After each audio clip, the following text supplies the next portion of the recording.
In this video, I'm speaking about exiting top strategy consulting companies and what you should watch out for if you are looking for your next professional endeavor.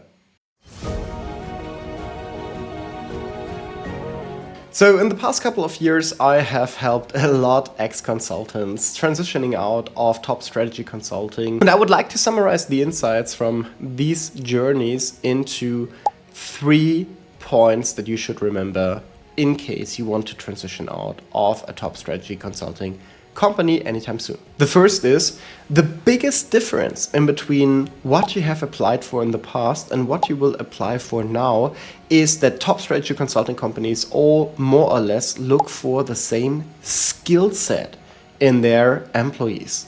So it's pretty narrow on what you will need to demonstrate in these processes and interviews because they are hiring for a situation that is in many instances yet unknown to them because the projects are not even existing yet, right? And that is just so different from the hiring process in regular companies because they know exactly what kind of work you should do and what kind of position they would want to fill and what kind of skill set they are looking for in order to fill that position.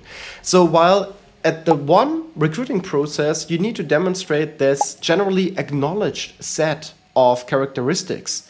In the other, you need to demonstrate a very specific and also sometimes non-easy and non-transparent set of characteristics that you would need in order to do a good job in that specific company, in that specific role. That is something that many consultants completely ignore. They believe just because they have worked a couple of years in strategy consulting, they can do whatever is required from them and completely ignoring the specific characteristics of that role. And this is showing then in the interviewing process. And then they are surprised by this and saying like, yeah, I've been selected in a top 1% job, right? And now I'm not getting selected from company X. How can that be? Well, because they were ignorant and they believed they could just go with the skill set they have acquired in the top strategy consulting company and apply it randomly at another client in another industry for another role that requires specific skills and experiences. And that's kind of typical, especially for ex-top strategy consultants,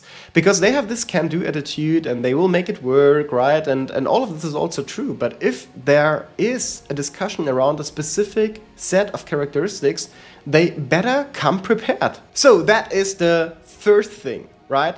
And to summarize this, it's interviewing for a specific skill set that is clear and transparent upfront versus interviewing for a very specific and not necessarily transparent skill set for a whatever private company, for a non-consulting employer. The second thing that many consultants are not good at is to communicate their value in a way that their potentially future employer understands how it relates to their situation. And that's actually interesting because usually you would expect that they know how to think out of the perspective of a client and here out of the perspective of their future potential employer, but they are not doing a good job verbalizing the concrete impact and how it relates to the future employer and what is required in that specific position. So they tend to have this general impact speech about their previous clients and projects and whatsoever,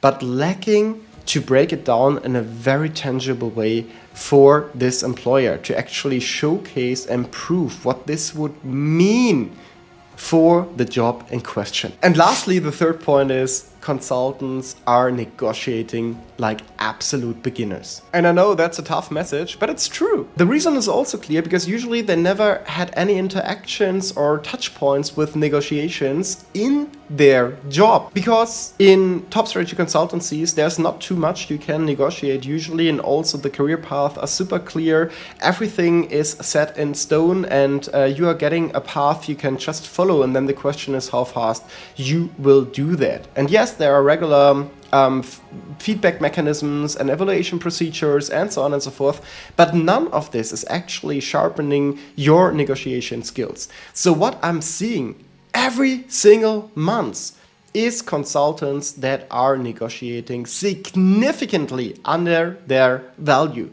And I'm literally speaking about 10, 20, 30% of increase in salary per annum that is possible if you're positioning your profile in the right way, if you're coming into a good strategic position to a negotiation at the very end of the process. So 3 things I would like you to take away from this. First, make sure to be clear on the specific characteristics this job, this position, this company has. Second, make sure to communicate your value in a way that the future employer can also understand and relate it back to the concrete position. And third, make sure to negotiate in an appropriate starting position and don't sell yourself under value. So if you like this video, smash that like button, make sure to subscribe to that channel and let me know in the comments if you would like me to cover any other aspects here of the recruiting or interviewing journey.